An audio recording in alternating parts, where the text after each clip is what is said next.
શ્રી શિવાય નમસ્તુભ્યમ મિત્રો, તમે બધા જાણો છો કે 17 ડિસેમ્બર 2024 મંગળવાર પોષ મહિનાનો પ્રથમ મંગળવાર અને દ્વિતીય તિથિ છે. અને મિત્રો, આ એ તિથિ છે જે પોષ મહિનામાં સૌથી મોટી તિથિ ગણાય છે, કારણ કે આ મંગળવારના દિવસે પડી રહી છે અને તેનું ખૂબ જ મહત્ત્વ છે. પૂજ્ય ગુરુજીએ કહ્યું છે કે જો કદાચ મોકો મળે અને પોષ મહિનાની મંગળવારની તિથિ પડે તો તમે 2 લવિંગનો ઉપાય ચોક્કસથી કરી જોજો. આ બંનેનો સહયોગ ખૂબ જ ઓછો આવે છે. તદુપરાંત ગુરુજીએ પોતાની શિવ મહાપુરાણ કથામાં એ પણ કહ્યું છે કે આ દિવસે તમારે 2 લવિંગનો ઉપાય ન ચૂકે પણ કરવો જોઈએ, કારણ કે આવો દિવસ પૂરા વર્ષમાં માત્ર એક વખત જ આવે છે. અને મિત્રો, તમે બધા જાણો છો કે મંગળવાર દ્વિતીય તિથિનો સૌથી મોટો ઉપાય એટલે કે 2 લવિંગનો ઉપાય. તેથી મિત્રો, મંગળવાર દ્વિતીય તિથિના દિવસે તમે આ 2 લવિંગનો ઉપાય કરવો જ જોઈએ. ઘણા લોકો હશે જેમણે આ ઉપાય નથી કર્યો, એટલે કે પૂરું વર્ષ નીકળી ગયું. કોઈ પણ દિવસે આ 2 લવિંગનો ઉપાય નથી કર્યો, પરંતુ મિત્રો, તમારી પાસે છેલ્લો મોકો બચેલ છે. જો 17 ડિસેમ્બર મંગળવારે દ્વિતીય તિથિના દિવસે આ દિવસે તમને આ ઉપાય કરી જ રાખવો છે, ભલે પછી તમે પૂરા મહિનામાં આ ઉપાય ન કર્યો હોય. જો તમે પોષ મહિનાની મંગળવાર દ્વિતીય તિથિના દિવસે આ ઉપાય કરી લો છો તો તમને આ ઉપાય કરવાનું ફળ મળશે, જેની તમે ક્યારેય કલ્પના પણ નહીં કરી હોય. તેથી તમે લોકો આ ઉપાય એકવાર ખાતરીથી કરી લો, જેથી આ મોકો તમારા હાથમાંથી ન જાય અને તમને આ ઉપાયનું ફળ મળી શકે. મિત્રો, આ ઉપાય પંડિતજીએ પોતાની હાલની શ્રી મહાપુરાણ કથામાં જણાવ્યું છે. મિત્રો, આ ઉપાયને આજે અમે તમને ખૂબ જ સારી રીતે સમજાવવા જઈ રહ્યા છીએ. આ વિડીયોને જોયા પછી તમને આ ઉપાયને સમજવા માટે કોઈ બીજા વિડીયોને જોવાની જરૂર નહીં પડે. તો ચાલો મિત્રો, ઉપાયને શરૂ કરીએ.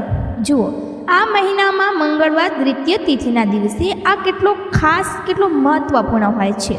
જોવામાં આવ્યું છે કે ક્યાંક મોટા પૂજા પાઠ કે અનુષ્ઠાનથી જે મનોકામનાઓ પૂર્ણ નથી થતી, તે પોષ મહિનાના મંગળવાર દ્વિતીય તિથિના દિવસે એક નાના જ ઉપાય કરવાથી તમારી મનોકામનાઓ પૂર્ણ થઈ જાય છે.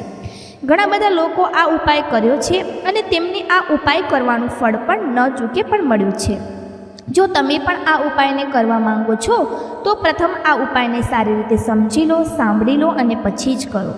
તમને ન ચૂકે આ ઉપાયનું ફળ મળે, પણ આ ઉપાયને કર્યા પછી તમારા ઘરમાં ગમે તે પ્રકારના દુઃખ અને સમસ્યાઓ ચાલતી હોય, જેનું કારણ તમને ખબર નથી કે આ સમસ્યા કયા કારણથી ચાલી રહી છે. તેનું કારણ પણ કંઈક હોઈ શકે, જેમ કે પિતૃદોષ હોઈ શકે કે કોઈ પણ પ્રકારનો મંગળ દોષ પણ હોઈ શકે. તેથી આ દિવસે તમારે આ ઉપાય કરી લેવો જોઈએ. આ એક એવો ઉપાય છે, જો તેને કોઈ વિશેષ દિવસે કરવામાં આવે તો તે વિશેષ દિવસે જે મળતું તો તે તો મળે જ છે, પણ જો તે દિવસે આ ઉપાય કરવામાં આવે તો તેનાથી પણ તમને મોટું ફળ મળે છે. અને ફળ ખૂબ જ ઝડપથી મળે છે, કારણ કે તમે આ ઉપાયને ખૂબ જ મોટા અને વિશેષ દિવસે કરી રહ્યા છો. તો ચાલો હવે ઉપાયના વિશે વાત કરીએ, પણ તેનાથી પહેલાં તમને એ જાણવું પણ આવશ્યક છે કે આ ઉપાય ક્યારે, કોને અને કેવી રીતે કરવો જોઈએ. તો ચાલો આપણે વિડીયોમાં એક કરીને તમને સમજાવી દઈશું. પણ તેનાથી પહેલાં, જો તમે અમારા ચેનલ પર પ્રથમ વખત આવ્યા છો અને જો મારો અવાજ પ્રથમ વખત સાંભળી રહ્યા છો તો ચેનલને સબસ્ક્રાઈબ કરવાનું ના ભૂલતા અને વિડીયોને લાઈક કરી અને કમેન્ટ બોક્સમાં શ્રી શિવાય નમસ્તુભ્યમ અથવા તો ઓમ નમઃ શિવાય જરૂરથી લખી દેજો. તો મિત્રો, આ 2 લવિંગના ઉપાયને આ મંગળવાર દ્વિતીય તિથિના દિવસે કેવી રીતે, કોણે અને ક્યારે, ક્યાં કરવો જોઈએ, આ બધા પ્રશ્નોના જવાબ તમને આ વિડીયોમાં મળી જશે. અને જે આ વિડીયોમાં જોશો તો ભાઈ તમને આ 2 લવિંગનો ઉપાય કરવો જ જોઈએ, કારણ કે આ એ દિવસે લવિંગ ખૂબ જ મોટું અને વિશેષ મહત્ત્વ હોય છે. જ્યારે 2 લવિંગના ઉપાયની વાત આવે ત્યારે તે સોનાનું, ચાંદીનું પથ્થર કે સોના પર સુહાગાવાળી વાત બની જાય છે અને તે ખૂબ જ મોટો ઉપાય બની જાય છે આ મંગળવારે દ્વિતીય તિથિએ. હવે મિત્રો, આ 2 લોંગનો ઉપાય કોણ કરશે તે પહેલાં જાણી લઈએ. જુઓ, ઘરની જે મોટી માતાઓ બહેનો હોય છે તેમાંથી કોઈ પણ એક મોટી માતા બહેનને આ ઉપાય કરી શકે છે. અને મિત્રો, જો તમે ચાહો તો તમારા ઘરના બધા સભ્યો પણ આ ઉપાય કરાવી શકો છો.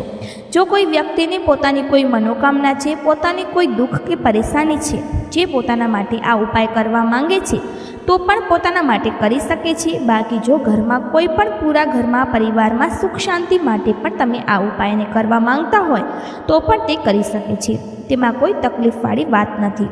મતલબ કે આ ઉપાયને દરેક સભ્ય પણ કરી શકે છે અને પૂરા ઘર પરિવારના સભ્યો માટે ઘરની મોટી મોટી માતાઓ અને બહેનો કોઈ પણ આ ઉપાયને કરી શકે છે. અને માતાઓ અને બહેનો જો ઘરમાં ઉપસ્થિત ના હોય તો આ ઉપાય નથી કરી શકતી તો ઘરના કોઈ મોટા સભ્ય પણ આ 2 લવિંગનો ઉપાય કરી શકે છે, ભલેને પછી તે પુરુષ કેમ ન હોય. તેમાં કોઈ તકલીફવાળી વાત નથી. ત્યારબાદ મિત્રો જે આગળનો પ્રશ્ન ઉઠે છે તે છે કે આ ઉપાય અંગે આખરે આ ઉપાય અમારે ક્યારે કરવાનો છે? તો સવારના સમયે કરવાનો છે કે સાંજના સમયે? તો જુઓ, આ ઉપાયને તમારે સવારના સમયે પણ કરી શકો છો અને સાંજના પ્રદોષકાળમાં પણ કરી શકો છો. જો તમે પૂછો છો કે 2 લવિંગનો ઉપાય કરવાનો સૌથી ઉત્તમ સમય કયો છે, તો અમે તમને કહીશું કે જો તમે આ ઉપાયને સવારના સમયે કરશો તો વધુ સારું રહેશે. બાકી જો પ્રદોષકાળ એટલે કે સાંજના સમયે પણ કરશો તો પણ સારું થશે. તેમાં કોઈ તકલીફવાળી વાત નથી.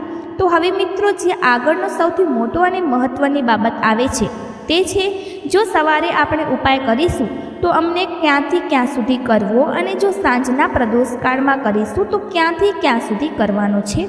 તો જુઓ, જેટલું શક્ય હોય તેટલું જલ્દી ઉપાય કરવાનો પ્રયાસ કરો. બાકી જો કારણવશ મોડું થઈ જાય તો થોડીવાર મોડું પણ થઈ જાય. જો કે 10 થી 11 વાગ્યા સુધી તમે આ ઉપાયને કરી શકો છો, પણ 12 વાગ્યાથી વધુ મોડું ના કરતા. તે બાબતનું ધ્યાન રાખવું જોઈએ. ત્યારબાદ મિત્રો જો સાંજના સમયે પ્રદોષકાળની વાત કરીએ તો પ્રદોષકાળનો સમય સાંજના 6 વાગ્યાથી શરૂ થઈ જાય છે. મતલબ કે સાંજના 6 વાગ્યાથી 7 વાગ્યાની વચ્ચેનો સમય પ્રદોષકાળનો સમય હોય છે. તો તમે આ ઉપાયને 7 કે 8 વાગ્યાની વચ્ચે પણ કરી શકો છો. મતલબ કે સાંજના 6 વાગ્યાથી રાત્રે 8 વાગ્યાની વચ્ચે તમે કોઈ પણ સમયે આ ઉપાયને કરી શકો છો. તેમાં કોઈ તકલીફવાળી વાત નથી. જુઓ, પોષ મહિનો સંપૂર્ણ ભગવાન સૂર્યને સમર્પિત છે, જે આપણા જીવનમાં તેજની પ્રાપ્તિ કરાવે છે અને સાથે જીવનમાંથી અંધકારને દૂર કરે છે. પૂજ્ય ગુરુદેવની કથા સાંભળી અને સમજીને જ આપને સમજાવવાનો પૂરો પ્રયાસ કરીશું. પણ તેનાથી પહેલાં વિડીયોને લાઈક કરી અને ચેનલને સબસ્ક્રાઈબ કરી દેજો. તો ચાલો મિત્રો, પહેલાં વિશેષ ઉપાય વિશે જાણીએ. તો જુઓ, જો તમે ઘણું બધું કર્જ લઈ લીધું છે તો ખાસ કરીને આ ઉપાય તે લોકોએ જ કરવો જોઈએ. જુઓ, જો તમારા ઘરમાં વારંવાર એવી સ્થિતિ ઊભી થાય છે કે તમને કર્જ લેવું જ પડે છે, એવી સ્થિતિ ઊભી થાય તો ન ચાહતા હોવા પણ તમને છતાં પણ કર્જ લેવું પડે છે, તો તમારે આ ઉપાય કરવો જોઈએ. તો જુઓ, આ ઉપાય ઘરનો મોટો ભાઈ, બહેન, પતિ પત્ની, ઘરનો કોઈ પણ એક સભ્ય કરી શકે છે અને સાથે ઘરના બાળકો પણ આ ઉપાયને કરી શકે છે. આ ઘણો જ પ્યારો અને સરળ ઉપાય છે. તો જુઓ, આ ઉપાય કરવા માટે સૌ પ્રથમ તમને માત્ર 2 લવિંગ લેવાના છે. લવિંગ ફૂલવાળી લેવાની છે, ખંડિત નહીં. આ બાબતનું તમારે વિશેષ ધ્યાન રાખવાનું છે. તદુપરાંત તમને થોડો સાધારણ જેવો મધ લેવાનો છે અને સાથે જ તમને 1 તાંબાના પાત્રમાં શુદ્ધ જળ લેવાનું છે. તદુપરાંત તમને 1 સુંદર બેલપત્ર લેવાનું છે. હવે જુઓ, આ બધી સામગ્રીઓને લઈને સૌ પ્રથમ તમારે ભગવાન શિવના મંદિરમાં પહોંચવાનું છે. ગુરુજીએ કહ્યું છે કે આ ઉપાય તમે સવાર પાસેથી સાંજ સુધીના કોઈ પણ સમયે કરી શકો છો. જુઓ, મંદિરમાં પહોંચ્યા બાદ તમારી પાસે જે સૌ પ્રથમ છે તે છે બેલપત્ર એટલે કે બીલીપત્ર. ધ્યાન રાખો મિત્રો, જો તમે બેલપત્ર તમને નથી મળતા તો તમે ભગવાન શિવના શિવલિંગ પર ચડાવેલ બેલપત્રને પુનઃ શુદ્ધ જળથી ધોઈ અને તેનો ઉપયોગ કરી શકો છો. પરંતુ તમારે ધ્યાન રાખવાનું છે કે બેલપત્ર કોઈ પણ રીતે ભંગ ન થઈ જાય. તો સૌ પ્રથમ તમારે આ બેલપત્રને ભગવાન શિવના શિવલિંગ પર અર્પિત કરવાનું છે. બેલપત્ર તેની ચીકણી બાજુ શિવલિંગને સ્પર્શ કરે તે રીતે અર્પિત કરો અને તેની જે દાંડીનો ભાગ તમારી સામે રહે. હવે તમારી પાસે 2 લવિંગના જોડા છે, તેને શહેદમાં એટલે કે મધમાં ડુબાડી દેવાના છે. ત્યારબાદ શહેદયુક્ત લવિંગના જોડાને શિવલિંગ પર અર્પિત કરી દેવાના છે. ખાસ ધ્યાન આપો, જ્યારે તમે લવિંગને અર્પિત કરો ત્યારે મનમાં આરણ મુક્તેશ્વર મહાદેવનું સ્મરણ કરતા રહેવું અને અંતે શુદ્ધ જળ વડે સંપૂર્ણ કરવું. તાંબાના પાત્રની અંદર તમારે તેને ભગવાન શિવના શિવલિંગ પર ધીમે ધીમે સમર્પિત કરવાનું છે. શ્રી શિવાય નમસ્તુભ્યમ અથવા તો ઓમ નમઃ શિવાય મંત્રનો જાપ કરતાં કરતાં અને આણ મુક્તેશ્વર મહાદેવનું મનમાં સ્મરણ કરતાં જળ અર્પિત કર્યા બાદ તમારે મહાદેવ પાસે પ્રાર્થના કરવાની છે, હે મહાદેવ, આ ઉપાય હું કેવળ એટલા માટે કરી રહ્યો છું કે મારા જીવનના અંધકાર દૂર થઈ જાય અને મારા જીવનનો ઋણનો ભાર સંપૂર્ણપણે દૂર થઈ જાય. તમારા મહાદેવ પાસે એવી પ્રાર્થના કરવાની છે કે મારા જીવનમાં અને ભાગ્યથી ઋણનો ભાર દૂર ઉઠી જાય. અને આ રીતે પ્રાર્થના કરીને તમારે પહેલો ઉપાય કરવાનો છે. હવે બીજા વિશેષ અને ચમત્કારી ઉપાય વિશે જાણીએ તો બીજો ઉપાય પણ ઘણો પ્યારો છે, ખાસ કરીને ઋણને દૂર કરવા માટેનો. આ ઉપાય માટે તમારે 2 લવિંગના જોડા લેવાના છે અને તાંબાના પાત્રની અંદર શુદ્ધ જળ. તમારે આ 2 સામગ્રી સાથે વટવૃક્ષના ઝાડ પાસે પહોંચવાનું છે.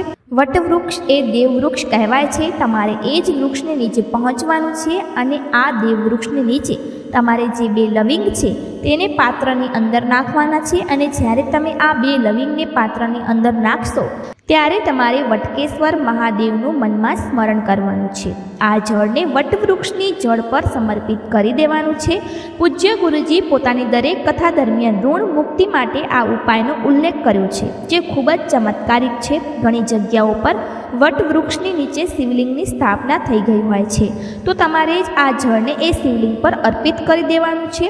જો વટવૃક્ષની નીચે શિવલિંગ હશે તો તમારે શિવલિંગ પર આ જળને અર્પિત કરી દેવાનું છે. વટકેશ્વર મહાદેવનું સ્મરણ કરતા આ રીતે આ ઉપાય ખૂબ જ પ્રભાવશાળી છે.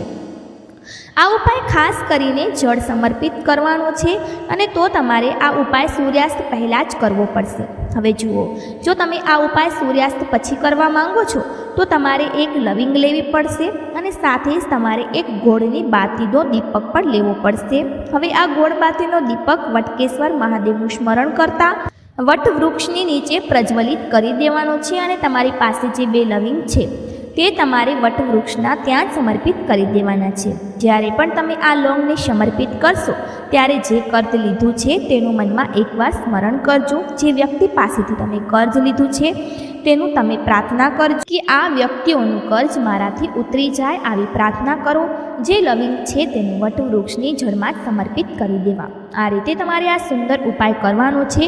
તમારું જે કર્જ છે તે ઉતરવાનું શરૂ થઈ જશે. આ ખૂબ જ પ્રભાવશાળી ઉપાય છે જે તમારે કરવો જોઈએ.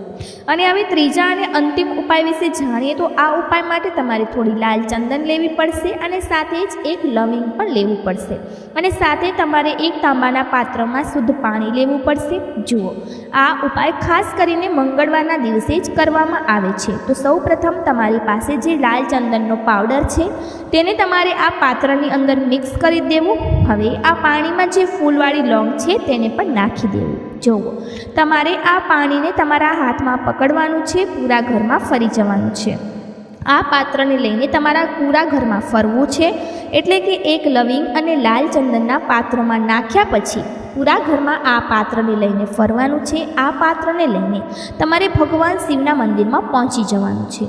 જે મંદિરમાં તમારા ઘરની સૌથી નજીક હોય ત્યાં તમારે પહોંચી જવાનું છે. ત્યાં પહોંચ્યા પછી આ સમગ્ર પાણી અણમુક્તેશ્વર મહાદેવનું સ્મરણ કરતાં ભગવાન શિવના શિવલિંગ પર અર્પણ કરી દેવાનું છે. જેમ તમે આ પાણીને સમર્પિત કરશો તેમ ભગવાનને પ્રાર્થના કરવાની છે કે મારા જીવનમાં જે કર્જ છે તે ઉતરવાનું શરૂ થઈ જાય.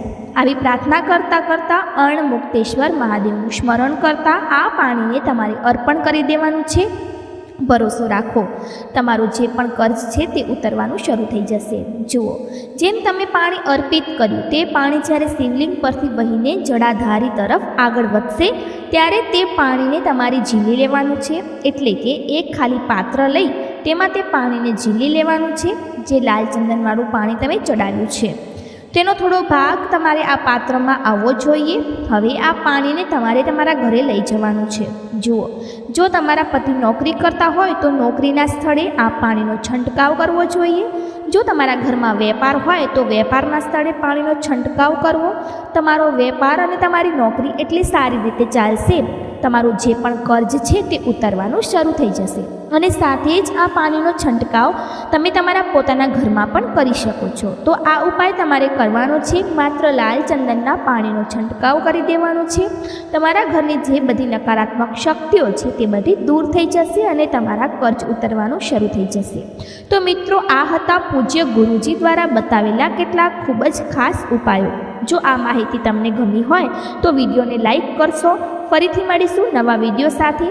શ્રી શિવાય નમસ્તુભ્યમ. અને હા મિત્રો, આ માહિતી તમારે હંમેશા ધ્યાનમાં રાખવી જોઈએ. અને મિત્રો, અમે તમને હાથ જોડીને વિનંતી કરીએ છીએ કે જો હજુ સુધી વિડીયોને લાઇક નથી કર્યો તો વિડીયોને લાઇક કરી ચેનલને સબસ્ક્રાઇબ કરી અને પાસેની બેલ આઇકનને જરૂરથી દબાવી દેજો, જેથી આવનારી વિડીયોનું નોટિફિકેશન તમારી પાસે પહોંચી શકે, જેના કારણે તમે કોઈ પણ મહત્વપૂર્ણ માહિતીથી વંચિત ન રહી શકો. અને આને તમારા મિત્રો સાથે જરૂરથી શેર કરી દેજો, જેથી તેમને પણ આ માહિતીનો લાભ મળી શકે. અને અમે તમને મળીશું આગલી વિડીયોમાં એક નવી માહિતી સાથે. અને હા મિત્રો, આ તમામ માહિતી લોકરુચિને ધ્યાનમાં રાખીને આપવામાં આવી રહી છે. જ્યોતિષ અને ધર્મના ઉપાયો અને સલાહોને તમારી આસ્થા અને વિશ્વાસ પર જ અજમાવજો. વિડીયોનો ઉદ્દેશ માત્ર તમને શ્રેષ્ઠ સલાહ આપવાનો છે. આ સંદર્ભે અમે કોઈ પણ પ્રકારનો કોઈ દાવો કરતા નથી. તો મિત્રો, આજનો અમારો વિડીયો તમને કેવો લાગ્યો તે અમને કમેન્ટ કરીને જણાવજો. વિડીયોને અંત સુધી જોવા બદલ તમારો આભાર.